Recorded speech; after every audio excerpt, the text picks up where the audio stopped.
sometimes you got to improvise. So I got a strut rod going through that strut. I've got the smallest tire iron I've ever seen, and we got this. We're gonna bust it loose.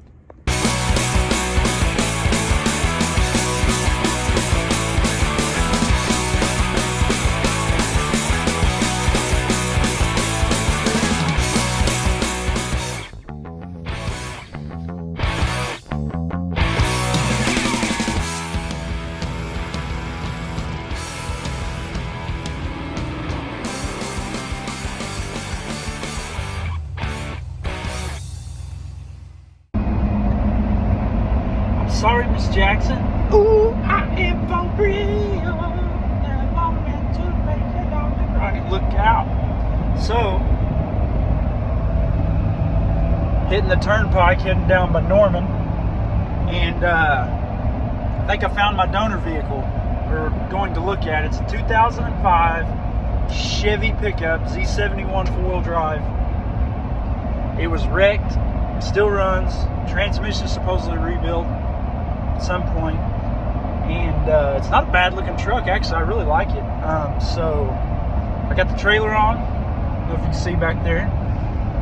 Getting ready to gas the truck up here, and yeah, we got about 100 miles to go. But yeah, we're gonna see if we can get our donor vehicle locked down, and yeah, I'll feel a lot better. I'll have the Blazer, I'll have the 5.3 and the 4L60. Next thing is just getting some more money together and getting this project started. So let's get it. All right, I'll top the old GMC off. What did I not do here? $237, that's cheap. All right, so we got our donor truck for the 83 K5. This is a 2005 Chevy Z71 5.3 4L60. It's got the 706 heads on it. It's one with electric fans, all that kind of stuff. I'll show it to you. Not a bad old truck. It's got these fuel wheels on it. 325/60. It's got some large tires on it. Pretty deep in rubber right there. But yeah, it starts and runs pretty good. The side of it isn't terrible. Looks have been a pretty nice old truck, man. I would like to have this one if it wasn't wrecked. But yeah, that belt's squealing on it from the AC belt. But yeah, not bad. Not bad at all. It's got some whiskey dents on it, but not too shabby. I think it'll make a great parts truck. It's got some decent interior in it. Yeah, not too shabby.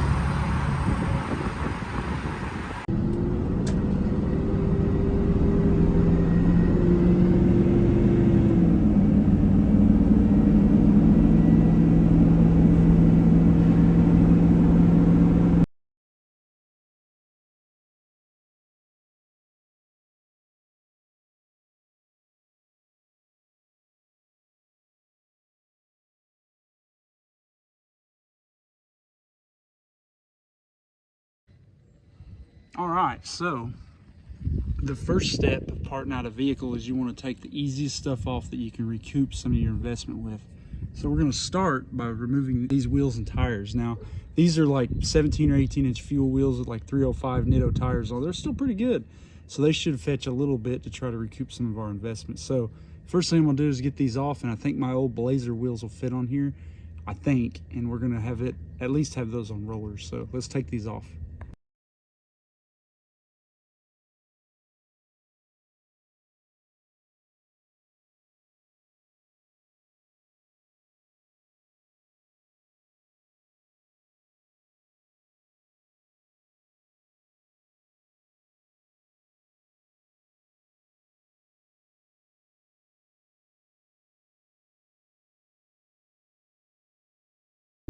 So the Blazer is 7/16 20 on the side. This truck has a larger wheel stud size, so I happen to have a set of lugs, and all I need is 2 per wheel. So these will fit, and this will get us by, so thank gosh.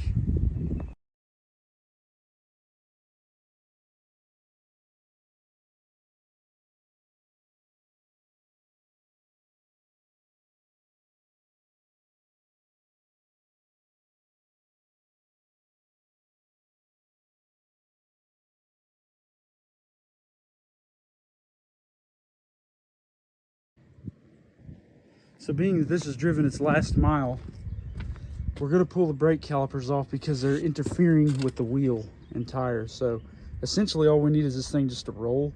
It doesn't need to be stopping anymore, it's dead. So we're gonna pull this caliper and stuff off and proceed with swapping the wheels and tires.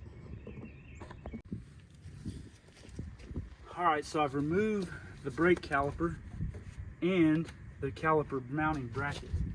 So now we should be ready to slip this wheel and tire on here. And it should work as a roller. I could have pulled the rotor off too, I guess. Nah, we'll leave it on, I don't care. It doesn't matter. There we go, it works. So now we have a roller. We'll go ahead and pop that on there. We don't want to tighten them too tight because there's really not a ton of threads. So let's just see. Oh yeah, I got a 19. Nope, 21 on this one. Alright. Mine just got to roll around the yard. Does not need to go down the highway. So here we go. There we go. And there you have it. See how it looks now. They 15s, but I keep them clean. Oh yeah, that's gonna be perfect for rolling. No problem. We'll do the other side. Sorry about that. We're gonna do the other side and get these wheels and tires off. All right, so as you guys can see, I think you're seeing the route I'm wanting to take. Now, I know that people are sick of the LS swap, you know, deal and everything, and I understand that. However, I'm trying to, you know, this is the third Blazer that this channel's had, and it's actually my fourth one I've owned in my lifetime. Actually, fifth one because I had a Bronco. Wait a minute. I may have had 4 Blazers, 1 Bronco. I've had 1 parts pro. Anyways, short story long is I want to make this usable, and that's the whole reason I got rid of the Scout, because it was so much work in my timeline. That's another thing too, as you get older, you get less and less time to do more of the stuff you want to do. And I had to kind of regroup. I needed to buy the best, go back to the Blazer where I could get some parts availability, but also get one that it's going to be relatively efficient on time and less work to get on the road to go out and do the things I want to do. So that's why I tried to get the best Blazer I can get my hands on. But also, instead of like the 700 R4, I don't want to use it. I don't want nothing to do with it. With the manual control, with the throttle valve and all that kind of stuff, I don't like that. They just don't seem to, I've never had any good luck with them. So, you know, I could go with the small block Chevy, but with where I'm wanting to go, you know, up in Colorado, I want to go places that has the altitude. I really want to go with EFI on something like this. So, you know, dollar for dollar, if I went with a small block Chevy, you know, put a turbo 350 in it, some type of little EFI deal on it, it's the same money as it would take if I would just take my time and LS swap it. And so far, with what I've done with that car, wait a minute, where's it at over here? Being LS swapped, I know it's down, I just don't feel like fixing it right now, but they work so well, and especially when you stay with all the GM stuff. So that's why I went with this vehicle. So this is why I bought this whole truck. And I think the best way, instead of, you know, buying just a motor sitting on a pallet or something somebody's got hanging from a tree or whatever, is buy the whole vehicle, because that way you can see exactly how many miles is on this truck. This truck's got 205,000 miles, which to me, as much as I've looked at, this is on the lower end of the mileage. I mean, these 130,000 mile trucks and these motors, I wouldn't believe it unless you saw the odometer, and this thing shows 205,000 miles. Transmission shifts, the motor works, transfer case works. I think it's the best way to buy them. Now, it has been wrecked. The frame horn has been up here, and I think we're gonna have to do a little cutting torch action on it, but this is the 5.3 liter. It has the 706 cylinder head on it. It has the electric fans, which I kind of wish, I'd kind of rather stay with the clutch fan. However, I'm going to try to utilize as much stuff out of this truck into the Blazer. So I don't think this radiator is any good. We'll know more as we get into it, but I think it's broke. But we're going to try to use this style radiator in the Blazer, use these fans, I'm going to try to use every GM part, the ECU. I am going to use an aftermarket harness, but I'm going to buy a better harness. I think I'm going to go with drive-by-wire on this one, but that's still up in the air. I don't know. I'm going to use the 4L60, you know, and I know people are going to say it's the same as the 700. It is, but it isn't. It drives much better. It's going to work. I'm going to connect that 4L60 to that 241C. And then the rest, I'm just going to try to recoup my investment and try to just break even on what I spent on this truck. So everything will be for sale on this thing. I'm going to part it out as best I can. I'm going to remove the seats, probably the steering wheel, the cluster, the stereo. Just use whatever I can out of it that's any good. I may even sell a few little parts on eBay and see how that works. But yeah, this thing's got, aside from the seat missing the little bracket, the console's really nice, you know. The back seat, I don't know about the door panels being that great, but yeah, and some of this is my extra leftover parts, just getting it out of the weather. But yeah, I'm gonna pull the seats out of it.